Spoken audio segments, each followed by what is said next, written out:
محمد احمد صاحب آپ سندھ سے سوال کرتے ہیں، بیسن پر کھڑے ہو کر وضو کرنے سے وضو ہو جاتا ہے؟ جی ہاں، بیسن پر کھڑے ہو کر اگر کوئی شخص وضو کرتا ہے تو اس کا وضو ہو جاتا ہے۔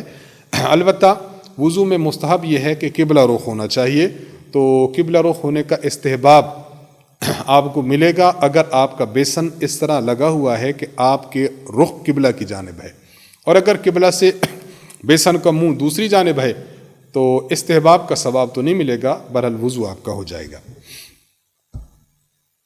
سوال پوچھا ہے ذیشان علی صاحب نے سرگودا سے، آپ پوچھتے ہیں کہ میری وائف نے نماز پڑھنے کے بعد دیکھا کہ اس کے ناخن پر آٹا لگا ہوا ہے، جو آٹا گوندھنے کی وقت لگ گیا تھا، لیکن وضو کے وقت اترا نہیں تھا، اب کیا اس کی نماز ہو گئی ہے یا دوبارہ پڑھنی پڑے گی؟ دیکھیں، آٹا یا کوئی ایسی چیز کہ جو ایسا جسم رکھتی ہے، ایسا میٹر ہے کہ اگر وہ جسم کے ان اعضاء پر جہاں وضو کا پانی لگتا ہے اگر وہاں پر لگ جائے اور پانی آپ کے جسم کو نہ لگے تو پھر وضو نہیں ہوتا۔ مثلا کسی کی ایلفی لگ گئی یا کسی کو پینٹ لگ گیا یا آٹا لگ گیا اور وہ خشک ہو گیا، تو خشک آٹا جب ہو جائے تو پانی اس کے اندر داخل نہیں ہوتا۔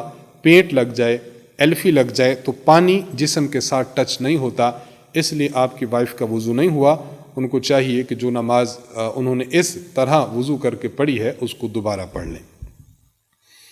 عبید الرحمن صاحب یو کے سے آپ سوال کرتے ہیں، وضو کرتے ہوئے ریح خارج ہو جائے یا دانتوں سے خون نکل آئے تو کیا دوبارہ وضو کریں یا جہاں تک وضو کر چکے ہیں وہیں سے آگے کریں؟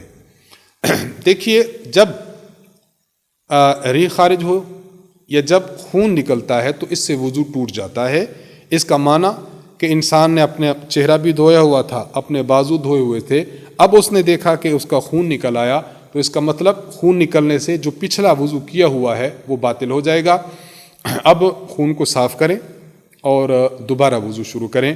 آپ کے جو اعضاء دھل چکے ہیں یا آپ نے مسح کیا تھا وہ سارے کا سارا ٹوٹ گیا ہے، اب دوبارہ وضو کرنا لازم ہے۔